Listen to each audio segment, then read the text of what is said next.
nice one. A lot of times you do want to sort of like run and gun in these situations. That was a nice drive-by.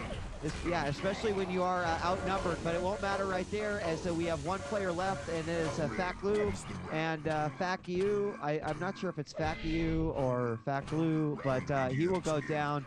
And P4F will take a reasonable 3-round lead here. Any more than that, Grease, and I got to say that they're looking at total domination on this map. Yeah.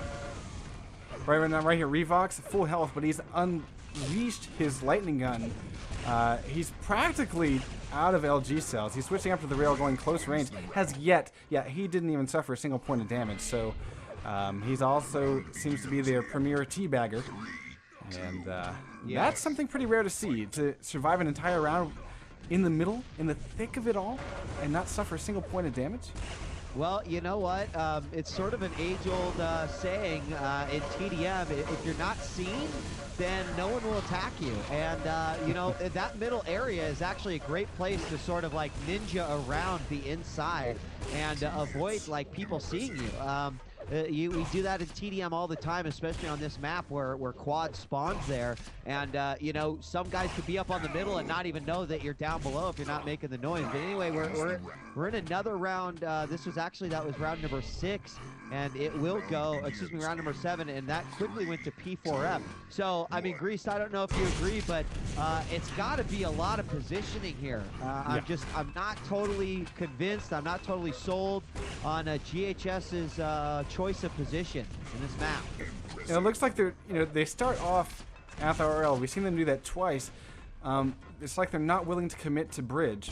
Now, quite frankly, what I would do, this would be my choice. I would go to the pillars, and I would just sit there and wait. I would draw and wait.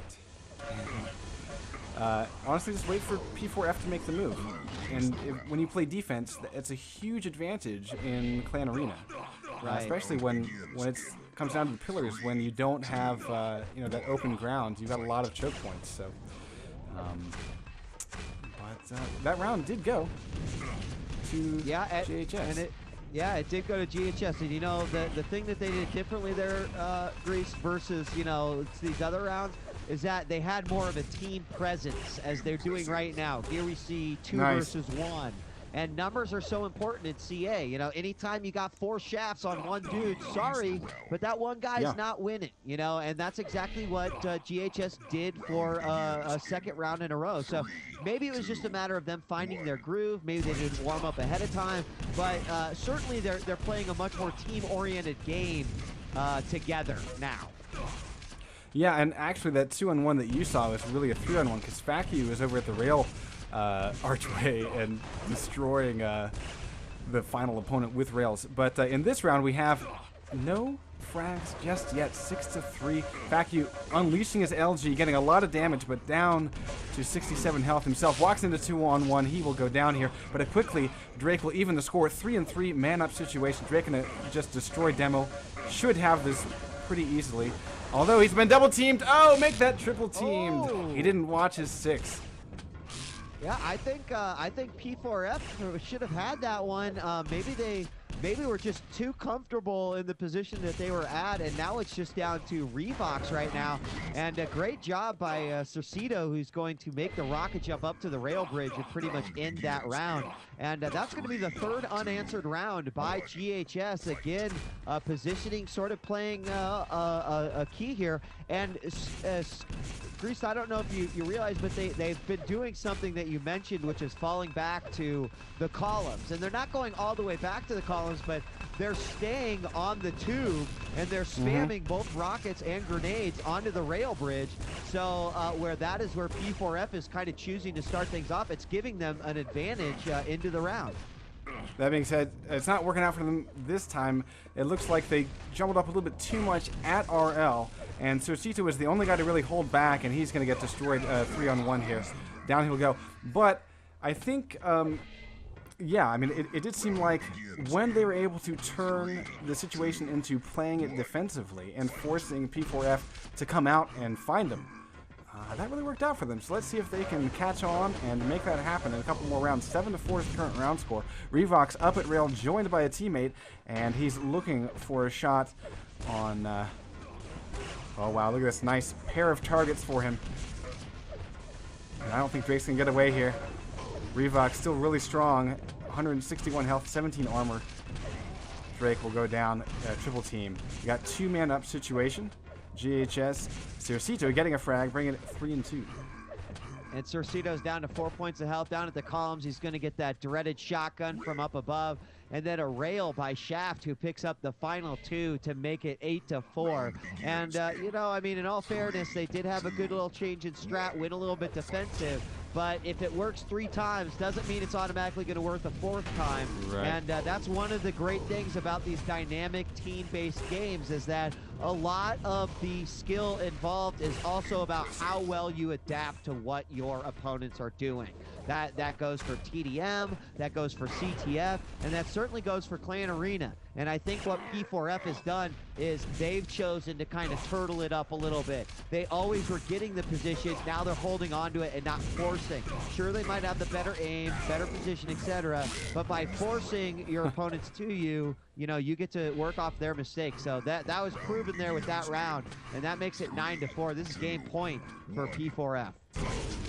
Indeed it is. And one thing I'm noticing here for oh wow, nice play there.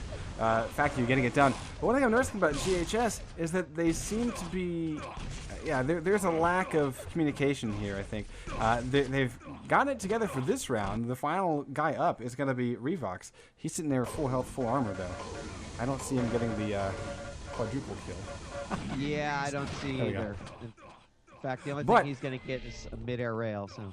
Yeah, but one thing I did notice that gHs, I look around and I see, like, here they're pretty well grouped, but after a few seconds, they've got one guy that's not really doing the peak rail shots as well, and so he'll have lots of health, but he hasn't really been helping his team. Drake is playing this a little bit more aggressively, and he's dishing out a nice amount of damage here, and his team does have the man-up advantage. Quickly down to 3 and 1. The survivor is going to be p4f's Revox, 60 health, so he can be railed in one shot. It's going to be an LG though from Circito. That'll do it. Yeah. And, nice comeback. They are starting to mount a nice little comeback. It's now 9-6. Let's see what they're doing here. Is they are going to go back out to the columns, use those defensive grenades, fire some rockets into there. They've been kind of banking on playing the middle and railing and try to getting some of that like stock damage down right away. Right now, Circito does have control of the bridge. Shaft will go down from a randomly thrown out grenade down to the bottom. He'll follow up with another rail. So here it is again, though. What these guys ate, but this seems to be working out pretty nicely. Circito is going to be the last man standing. But look at this, full health and full armor. He finally gets railed, but that means he wasn't at any of those fights, really. Or at least he wasn't seen. Looks like he's been able to pull this thing into a one-on-one situation, and in fact, he's much better off. Switching back over to him, he does get that final rail. The comeback stays alive. That was so what happened there. Circito took control of that rail bridge while everyone was fighting down in the shotgun shard hallway, and then from there proceeded to not only get that grenade kill, but then also that middle rail. So he did stay out of danger, and that ultimately won the round for him. So this could be it right here, and we have not had a frag yet. Yep, there's the first one. It's going to be a demo getting blood. Quickly turned around, though. We've got another one lost on either side. 2 and 3 is the man-up situation. Advantage going to gHs. And Muto. Bad way walking into 2. He won't survive this. 18 health. And Revox will pull him down. Red wins. Yeah. That was Muto. I think it was Muto got kind of stuck in the corner as he dropped down to the columns there. He actually had a good opportunity to get a nice shot off. You know, when players jump down from the mid-level right to the front of that jump pad, usually you could get a really nice shot off on these guys.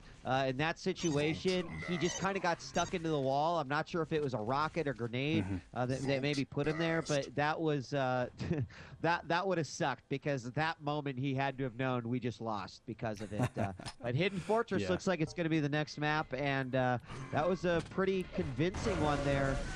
For the red team. Well, I just want to call it out here. Shaft, he ended that with The highest frags, 17, and the